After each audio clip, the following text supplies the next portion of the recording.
I remember the man with the soft teeth. He'd come into my room at night and bite me over and over. The bites didn't hurt and they left no marks. All I felt was pressure. The first time I saw his face, I was terrified. His eyes were different.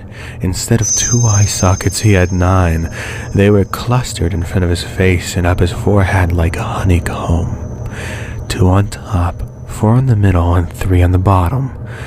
The sockets didn't house eyeballs. There was a single thin eye stalk growing from the center of each hole. Each stalk swayed in front of his face like a long reed of grass in the breeze.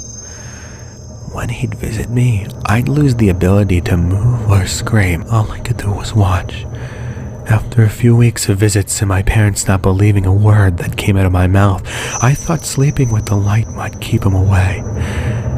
That was the night he started biting my face.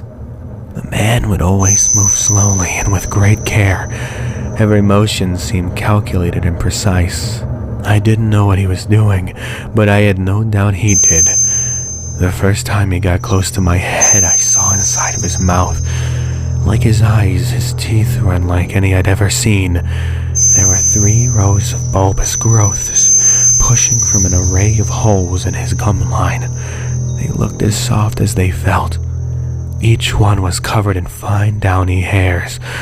They reminded me of the fat bodies of moths. He'd open my mouth with his index finger and thumb. Then he'd get close, and I felt his eye stalks brushing against my face and forehead and eyes as he pressed his upper teeth against my lower ones. He'd close his mouth around my chin, locking my lower jaw with his mouth. It was uncomfortable, but it didn't hurt. The man would stay there for 10 minutes at a time, gradually modulating the pressure of his jaw against mine. On the first night he visited me, he performed the same steps. Once my jaw was in his mouth, though, he applied more pressure than he'd used in the past. His eye stalks straightened out and felt like firm cables against my face. As the pressure increased, I felt my teeth start to burst against my own. One by one, the thick, insectile bodies inside his mouth succumbed to the pressure and coated my tongue and gums with thick, bitter paste. I felt his tongue, which had never been involved with our interactions before, extending over my teeth and massaging the paste into my gums. I tried to retch, but even that had been taken from me.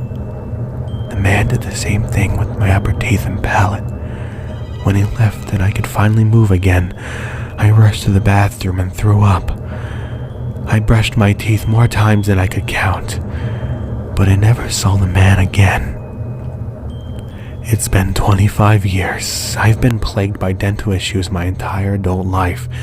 Every visit brings worse news. It's gotten to the point where I'm dealing with irreversible bone loss. Eventually my teeth will fall out. The foundation to which they're attached is simply deteriorating. It's not uncommon, but it's rare for someone my age who is otherwise in perfect health. As if on cue, the day after my most recent trip to the dentist, I lost my first tooth. I'd felt it loosening, and my dentist said it was only a matter of time, and that more will follow. I scheduled an appointment to see him in 3 months. It was as frequently as my insurance would allow. More teeth started to wiggle when I poked at them with my tongue. I started to accept their fate. Recently, my resignation has developed flickers of fear and disbelief. The tooth that fell out started to grow back. I'd never heard of such a thing. But I can see something grayish-white pushing through the raw socket. When I touch it with my tongue, it's soft, and I can feel my tongue brushing against it, almost as if it has nerves of its own. I'm trying not to think back to the memories of the man in the room, but it's impossible not to.